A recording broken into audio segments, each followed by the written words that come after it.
এবার নজর কাটতে চলেছে মালদহের বামনগোলা ব্লকের নালাগোলার ইউনাইটেড ক্লাব। প্রতি বছর নতুনত্ব কিছু তুলে ধরে এই ক্লাব। এবছর বাদ যায়নি এই ক্লাব। গ্রামীণ প্রান্তিক এলাকার পুজোর বিগ বাজেট, প্রায় 30 লক্ষ টাকার নজর কাড়া বিগ বাজেটের থিম ভিত্তিক পুজো উপহার দিতে চলেছে মালদার বামনগোলা ব্লকের নালাগোলা ইউনাইটেড ক্লাবের পুজো উদ্যোক্তারা। এই বছর এই পুজো 39তম বর্ষে পদার্পণ করেছে। পুজোর থিম মা তুমি অরণ্যময়ী, যার মাধ্যমে উদ্যোক্তারা সবুজ ধ্বংসের বিরুদ্ধে এবং সবুজকে বাঁচাতে সবুজায়নের বার্তা তুলে ধরেছেন এই পুজো মণ্ডপে। সেই মতো সেজে উঠছে গোটা পুজো মণ্ডপ। মণ্ডপ তৈরি করছেন বালুরঘাটের এক ডেকোরেটর সংস্থা। মণ্ডপের সঙ্গে তালমিল বজায় রেখে অপরম কাজকর্ম খচিত প্রতিমা গড়ছেন মৃৎশিল্পী আনন্দ দাস। পুজোকে কেন্দ্র করে কয়েকদিন ধরে চলবে সাংস্কৃতিক অনুষ্ঠানের আয়োজন। এক কথায় নালাগোলা দক্ষিণ বাসস্ট্যান্ডের ইউনাইটেড ক্লাবের পুজো হবে যথেষ্টই জাঁকজমক সহকারে, তা বলাই বাহুল্য। এই পুজো শহরের তুলনায় খামতি রাখেন এই ক্লাব।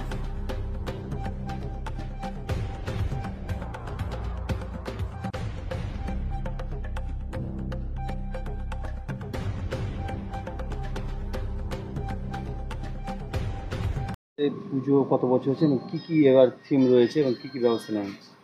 হ্যাঁ, আমাদের পুজো এবার 39তম বর্ষ। আমাদের একটা গ্রামের প্রান্তিক এলাকার পুজো।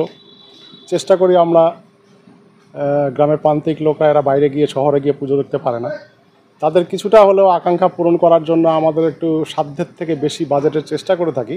এবারও আমাদের বাজেট 30 ছুঁয়েছি, অর্থাৎ 30 লাখ টাকা মতো বাজেট। এবার এই বাজেটটা আমাদের পক্ষে কিন্তু একটু মেম্বারদের পক্ষে একটু টাফ ব্যাপার, যেহেতু চাঁদা ফাদা এখন আমরা বেশি তুলি না বা চাঁদা ওঠেও না, সেই হিসাবে আমাদের খুব কষ্ট হয়। তার কারণ সারা বছরে আমাদের বিভিন্ন প্রোগ্রাম থাকে। আমরা ব্লাড ডোনেশন ক্যাম্প করে থাকি, দুস্থ রোগীদের ফল বিতরণ করি, বস্ত্র বিতরণ করি, বিভিন্ন সামাজিক কাজকর্ম আমরা করে থাকি, সেগুলোকে বজায় রেখেই করতে হয়।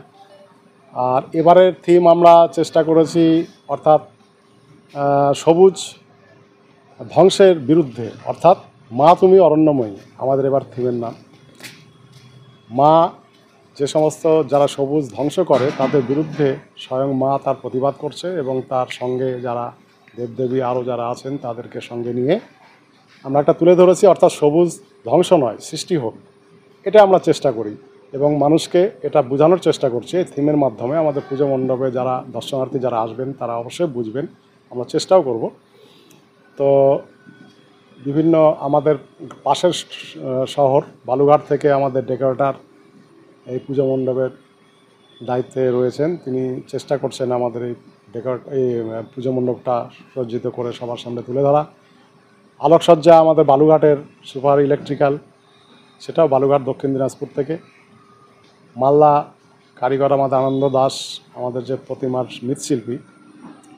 সাউন্ড আমাদের লোকাল সাউন্ড জোন। আমাদের পুজোকে কেন্দ্র করে আমাদের কটা দিন আমাদের বাৎসরিক আমাদের বিভিন্ন অনুষ্ঠানের মধ্যে দিয়ে চলে। তারপরে আমরা অষ্টমীর দিন আমরা একটু প্রসাদের ব্যবস্থা করি এবং এলাকাবাসী আমাদের পুজো প্রসাদ পেয়ে থাকে। এটা আমাদের একটা ঐতিহ্য যে আমাদের প্রসাদের অপেক্ষা করে সবাই এবং আমরা সেটা দিয়ে থাকি। তো যাই হোক, আমাদের বিভিন্ন প্রতিকূল পরিস্থিতির মধ্যে দিয়েও আমরা কিন্তু চেষ্টা করি একটা এই প্রান্তিক এলাকাতে একটা বিগ বাজেটের একটা ভালো পুজো করার জন্য, এবং সেটা আমরা ট্রেডিশনটা বজায় রেখেছি। এই প্রাকৃতিক দুর্যোগ, বৃষ্টি হচ্ছে মাঝে মাঝে, এই সমস্যা হচ্ছে, এর মধ্যে কি কতটা কমপ্লিট দিতে পারবে? অবশ্যই প্রাকৃতিক দুর্যোগকে উপেক্ষা করে আমাদের কাজ চালিয়ে যাচ্ছে। ডেকোরেটররা আশাবাদী আমাদের 26 তারিখে প্যান্ডেল উদ্বোধন হবে। 26 তারিখে আমরা প্যান্ডেল ওপেন করব এবং দর্শনার্থীদের জন্য আমরা খুলে দেব, এবং লাইটম্যান এবং প্যান্ডেল ডেকোরেটর সবাই আশাবাদী যে আমরা সময় মতো আমরা প্যান্ডেল সব কমপ্লিট করতে পারব। বাজেট এবার 30 লাখ। কোন জায়গায় হচ্ছে, কোন ক্লাব? এটা নালাগঞ্জ ইউনাইটেড ক্লাব, মদনামতি গ্রাম পঞ্চায়েতের অধীন, আমাদের মালদা জেলার অন্তর্গত এবং শেষ প্রান্ত, মালদা জেলার শেষ প্রান্ত। এটা নতুনত্ব এবার একটা তুলে ধরা। হ্যাঁ, নতুনত্ব এবার একটা থিম আমরা চিন্তা ভাবনা করেছি, যেহেতু আমাদের গ্রাম্য এলাকা, আস্তে আস্তে চারিদিকে বিল্ডিং আর এই বিভিন্ন কনস্ট্রাকশানে তো সবুজ প্রায় ধ্বংসের মুখে, সেটা যেন বজায় থাকে চেষ্টা করেছি সেটাকে আমরা তুলে ধরার জন্য, যে আমরা অন্তত সচেতন হোক মানুষ যে না, সবুজ ছাড়া আমরা বাঁচতে পারবো না, অর্থাৎ সবুজটা। দর্শনার্থীদের ভিড় কেমন হয়? দর্শনার্থীর গত বছর আমরা যদি তুলনা করি, এবছর আরও প্রচণ্ড ভিড় হবে। গত বছরই আমাদের কিন্তু প্রচুর দর্শনার্থীর ঢল পড়ে গেছিলো পুজোতে কটা দিন। আপনার নাম? আমার নাম সমর কুমার মহন্ত, আমি সম্পাদক নালাগঞ্জ ইউনাইটেড ক্লাব।